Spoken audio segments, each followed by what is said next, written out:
Bihar board प्रत्येक साल 6 summary देते हैं एग्जाम में, और वह 6 समरी में मात्र एक क्वेश्चन को बनाना पड़ता है। और 6 समरी जो आते हैं यह आर्ट्स में भी आते हैं और साइंस में भी आते हैं। और वो बॉक्स 2 टाइप के रहते हैं, 3 समरी में बनाना रहता है 1 समरी, फिर 3 समरी में बनाना रहता है 1 समरी।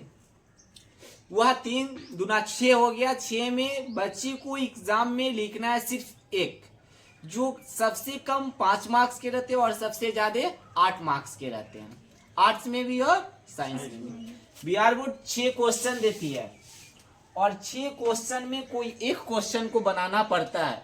उसी तरह मैं भी 6 क्वेश्चन में एक क्वेश्चन को बना दिया, और गारंटी नहीं 100 नहीं 110% हम फुल्ली चैलेंज करते हैं ये क्वेश्चन को एग्जाम में जाना है और लिख देना है। क्योंकि बिहार बोर्ड 1 महीने बाद देंगे 6 क्वेश्चन, हम 1 महीना पहले देते हैं 6 क्वेश्चन, और सेम यही क्वेश्चन एग्जाम में जाना है और इसको उतार देना है, कहीं भी डिफेक्टेड नहीं होगा। इसकी फुल्ली गारंटी हम क्लास में बोलते हैं बच्चे के साथ। जिसमें से एक क्वेश्चन एग्जाम्पल में है द ओड टू एटम। ये क्वेश्चन एक समरी है जो राइटर ब्रिटिश नोवेलिस्ट भी है और राइटर भी है, वो उनके द्वारा लिखा गया है। द ओड टू एटम का अर्थ मीनिंग हिंदी होता है शरद ऋतु का स्रोत। शरद ऋतु का स्रोत एक ऐसा मौसम है जिसमें बारिश आती भी है, बारिश गया, तो बारिश हो रही है, बारिश ना भी हो रही है, कभी धूप आ गया, कभी धूप नहीं आया। उसी में एक वृक्ष के तुलना में इन्होंने पक्षी, वृक्ष और वस्तु का विवेचना किया है, शरद ऋतु की तुलना की बात करते हुए। द ओड टू एटम जो पाठ है, इनका लेखक कौन है मालूम है? John Keats. जॉन कीट्स ये लेखक हैं, ऑथर, राइटर जिसको हम कहते हैं, ऑथर नोवेलिस्ट वो हैं। ये ब्रिटिश के रहने वाले हैं और यह इंग्लिश के जर्नलिस्ट भी है और इंग्लिश के बहुत ज्ञानवान व्यक्ति हैं, जिन्हें अपना जीवन में 36 से भी अत्यधिक किताब लिखा, और एक देश नहीं अनेकों देश में जाकर इन्हें इंग्लिश के बारे में बताया और ऑडिशन भी किया, कॉन्फ्रेंस, और इंग्लिश के लेक्चर के बारे में बच्चे को संबोधित भी किया, उनके बारे में समझाया। अब ये क्या कहते हैं देखिए, the ode to autumn has been with by John Keats. The ode to autumn part की जो लेखक है, रिटेन है, उनका नाम क्या है? John Keats. In this poem, ode to autumn जो है यह पोयम है। यह क्या है? पोयम। पोयम का मतलब क्या होता है? कविता। पोयम का मतलब क्या होता है? कविता। Poem.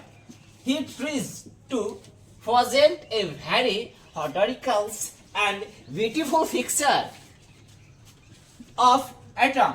It is a great lover of nature. Natural. He is what the beautiful of nature. Atom is the no leaves and the fruits go on the tree as nature cats, and they are friendly to both of 3% friendship between other person without the animals that difficult of word you the defected in plant.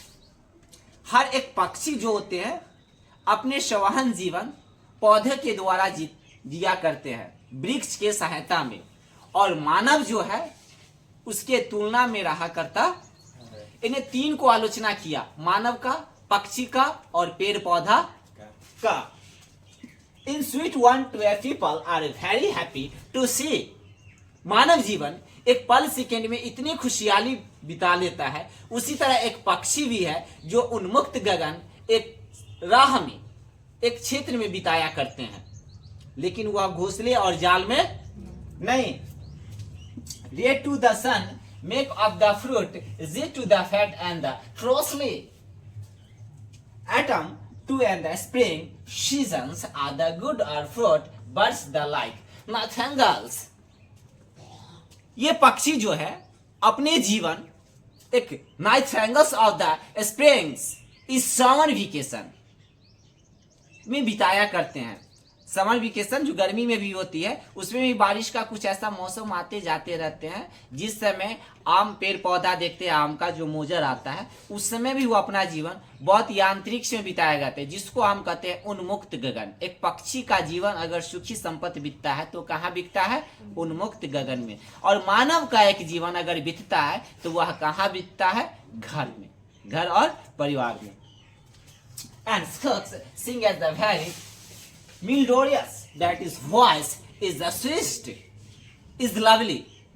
यह पक्षी का एक ऐसा आवाज voice lovely रहता है। Voice lovely का मतलब स्वीट लवली, इसका मतलब जो होता है सुरीली आवाज यानी मीठा आवाज के द्वारा वह पक्षी मानव को संबोधन करके मोह लेता है। जैसे आप घर में हैं और बारिश आ गया, और बारिश आने के बाद देखेंगे आपके अगर दूरा पर अगर पेड़ पौधा लगा हुआ है तो उसमें देखिए हल्का हल्का बारिश हो रहा है तो कोई पक्षी आकर उस पर बैठ गया, या कोई पक्षी आकर खिड़की के बगल में बैठ गया, या वो भी नहीं है खूब बारिश हो रही है, एक पक्षी जिसका नाम कोयल है, उसका जब आवाज सुनते हैं तो मानव को अचंभित हो जाता है। ये इतनी सुरीली आवाज एक पक्षी को है तो मानव को कैसा बोलना चाहिए? हर एक मानव को एक ऐसा आवाज निकालना चाहिए जो अपने बोलने से पहले अगले को अच्छा लगे। यानी हम बोलेंगे तो वो आवाज सिर्फ किसको अच्छा लगना चाहिए? अगले को। अपने आप में वो आवाज अच्छा लगना नहीं चाहिए। अगर कोई कुछ बोलता भी है तो हो सके कहूँ उसको दिक्कत हो या ना हो, उसके लिए अच्छा हो।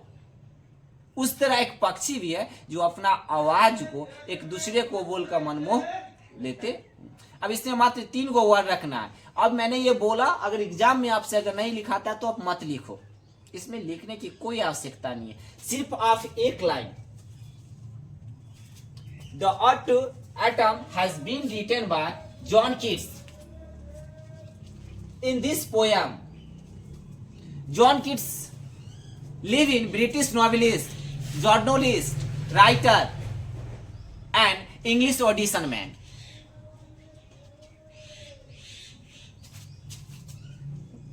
The ode to atom is poem